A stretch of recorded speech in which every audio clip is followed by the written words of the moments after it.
जय हिंद दोस्तों, आप सभी का स्वागत है हमारे यूट्यूब चैनल एजुकेशन अड्डा विद बीके सर में। आज हम लोग आपसे बात करेंगे अगली क्लास जो कि पॉलिटी की एमसीक्यूज क्लास हम लोग चर्चा कर रहे हैं 2 दिनों से। आज तीसरी क्लास है, तो आइए शुरू करते हैं। और उससे पहले आप लोग हमारे चैनल को सब्सक्राइब कर लीजिए, लाइक भी कर दीजिए करिए, और जो कमेंट करने के लिए कहते हैं जिस क्वेश्चन का जवाब वो भी कमेंट कर दिया करिए। बाकी आप लोग सब्सक्राइब कर लीजिए। तो आइए शुरू करते हैं। पहला प्रश्न क्या है? राष्ट्रपति के बारे में है। तो आइए, कथन और कारण जो होता है इसके आधार पर जो है क्वेश्चन को डिजाइन किया गया है।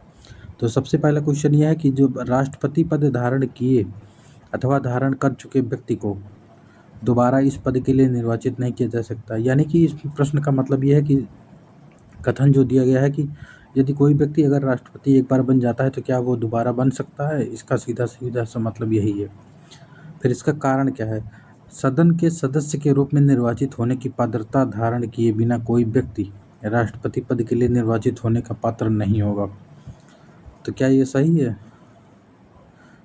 बिल्कुल सही है, क्योंकि एक ये भी कहा जाता है कि मतलब उसकी निर्वाचन होने के पात्र होना चाहिए सदन के किसी भी सदस्य के रूप में। तो ये यानी कि पहला गलत है, यानी कि जो है इसका पहला गलत, यानी कि मतलब कथन इसका गलत है, क्योंकि ये पुनर्निर्वाचित हो सकता है। यहाँ पर दिया गया निर्वाचित नहीं किया जा सकता, जो कि गलत है। और कारण इसका सही है, तो इसका ऑप्शन कौन सा होगा? डी वाला। ए गलत है, आर सही है। तो आइए अगले प्रश्न पर बात करते हैं। ये भी राष्ट्रपति है और उपराष्ट्रपति दोनों के निर्वाचन से संबंधित है। तो राष्ट्रपति अथवा उपराष्ट्रपति के पद के निर्वाचन से जुड़े या उत्पन्न सभी शंकाओं और विवादों का समाधान उच्चतम न्यायालय द्वारा किया जाएगा, जिसका निर्णय अंतिम होगा। यानी कि जो राष्ट्रपति और उपराष्ट्रपति के पद के निर्वाचन से संबंधित कोई भी विवाद उत्पन्न हो जाता है तो वो विवाद कहाँ सुना जाएगा और उस पर निर्णय कौन लेगा? तो ये विवाद सुप्रीम कोर्ट के द्वारा सुना जाएगा और उसका निर्णय अंतिम होगा, जो कि संविधान में भी कहा गया है। फिर इसका कारण क्या है? संसद राष्ट्रपति या उपराष्ट्रपति पद के निर्वाचन से संबंधित किसी मामले को कानूनन विनियमित कर सकती है, कानून बना सकती है। यानी कि राष्ट्रपति और उपराष्ट्रपति के निर्वाचन से संबंधित किसी भी मामले में कौन? वो संसद है। तो यानी कि इसका कौन सा ऑप्शन सही है?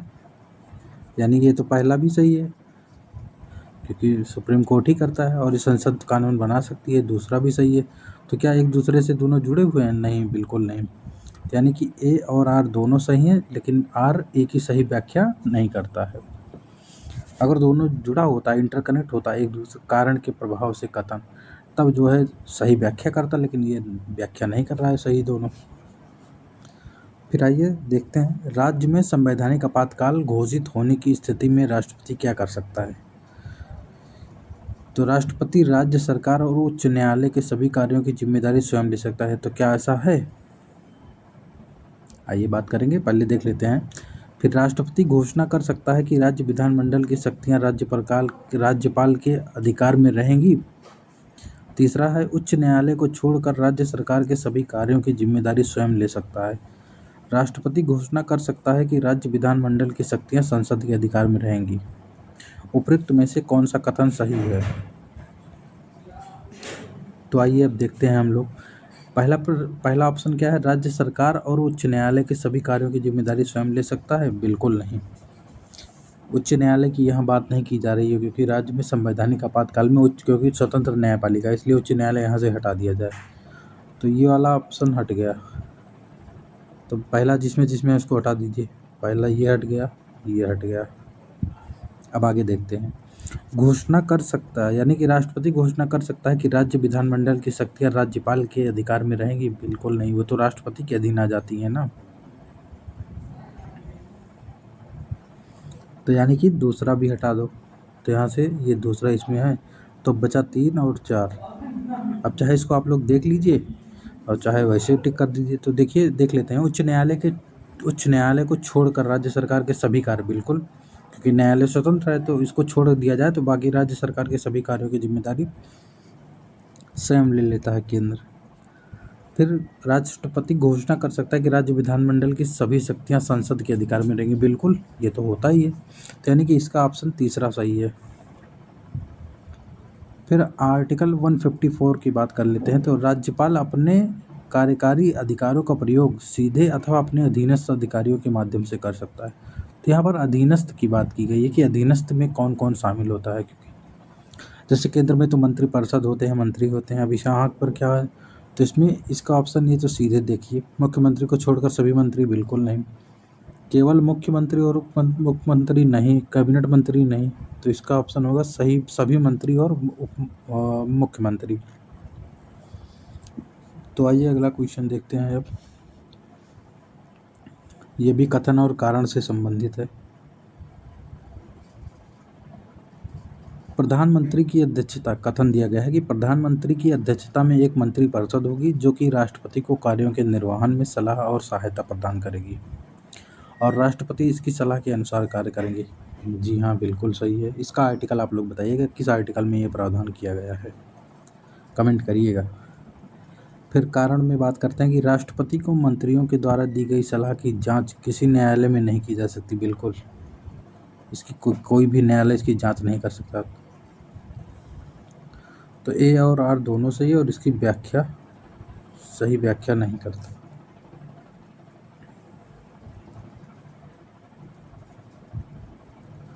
फिर अगला क्वेश्चन राज्य के राज्यपाल से संबंधित है। इसमें कौन सा कथन सही है, इसको बताना है आप लोगों को। तो राज्य की कार्यकारी शक्ति राज्यपाल को प्राप्त होती है, क्या ये सही है?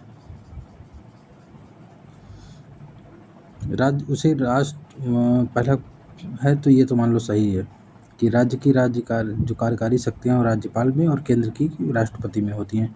उसे 35 वर्ष की आयु से कम आयु का नहीं होना चाहिए। बिल्कुल सही। वह राष्ट्रपति की सहमति से ही पद पर बना रह सकता है। हाँ बिल्कुल, वो राष्ट्रपति के प्रसाद पर्यंत कार्य करता है।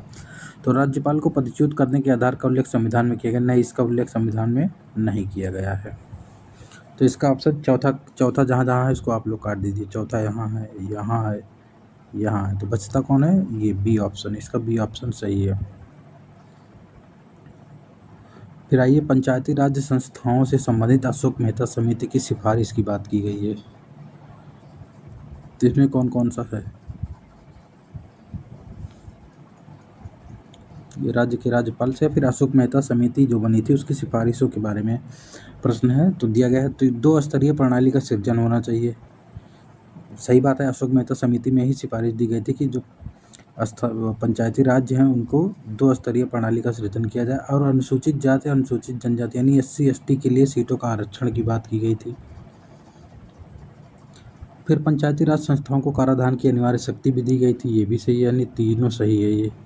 तो पंचायती राज की गतिविधियों में राजनीतिक दलों की खुली भागीदारी, हाँ बिल्कुल सही है। तो यानी इसका जो है सी ऑप्शन सही है। 1 2 3 4।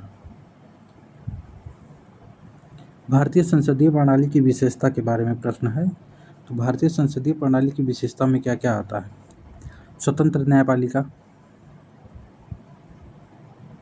क्या आता है संसदीय प्रणाली में? बिल्कुल नहीं। तो यानी कि पहले तो आप लोग चलिए एलिमिनेट कर, स्वतंत्र न्यायपालिका इसको हटा दो, संसदीय प्रणाली से कोई इसका लेना देना नहीं है। तो पहला किसमें है, इसको हटा दो, इसको हटा दो। तब आइए दूसरा, कार्यपालिका की विधायिका के प्रति सामूहिक जिम्मेदारी, हाँ बिल्कुल ये तो सही है, यानी कि दूसरा सही है। फिर लिखित संविधान, ये भी सही है, संसदीय प्रणाली से इसका कोई वास्ता नहीं है, तो लिखित संविधान को काट दिया जाए। तो इसमें तीसरा देखो ये वाला है, हट गया। अब बचाइए 2 4 5, इसका ऑप्शन होगा सही। तो आइए देख लेते हैं। तो 2 4 5 होगा, तो यानी कार्यपालिका की विधायिका के प्रति सामूहिक जिम्मेदारी होती है। फिर विधायी और वास्तविक कार्यकारियों की मौजूदगी होती है संसदीय प्रणाली में, बिल्कुल सही। कार्यपालिका की विधायिका के प्रति व्यक्तिगत जिम्मेदारी भी होती है, ये भी सही है। फिर आइए देख लेते हैं कि निम्नलिखित में से कौन सी विशेषताएं भारतीय संविधान की संघीय विशेषताएं नहीं हैं। संघीय विशेषता इसमें से कौन नहीं है भारत की, उसके बारे में बताना है। संविधान की सर्वोच्चता पहला, अखिल भारतीय सेवाएं दूसरा, एकल नागरिकता तीसरा, स्वतंत्र न्यायपालिका चौथा, द्विसदनीय विधानसभा यानी ये संसद। जैसे लोकसभा राज्यसभा होती है, जैसे राज्य विधानसभा राज्य विधान परिषद होता है। फिर संगठित न्यायपालिका, इसमें कौन सी है ऐसी हैं जो कौन सा है कि जो संघीय विशेषता में नहीं आता है संविधान की। तो इसमें कौन सा है, पहला है, दूसरा है, तीसरा, चौथा, देखिए आप लोग कौन सा है। पहले में 1 4 5, दूसरे में 1 5 6, तीसरे में 2 3 6, चौथे में 2 3 4, कौन सा होगा आप लोग बताइए इसका। संविधान की सर्वोच्चता तो है, संविधान की सर्वोच्चता ये तो संघीय विशेषता है। उसके बाद में अखिल भारतीय सेवा, ये भी है, ये नहीं है, ये भी है नहीं, ये नहीं है। फिर स्वतंत्र न्यायपालिका है संघीय विशेषता में, बिल्कुल है।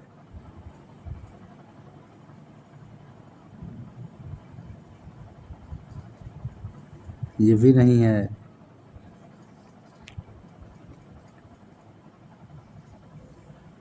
बताओ कौन कौन सा है आप लोग।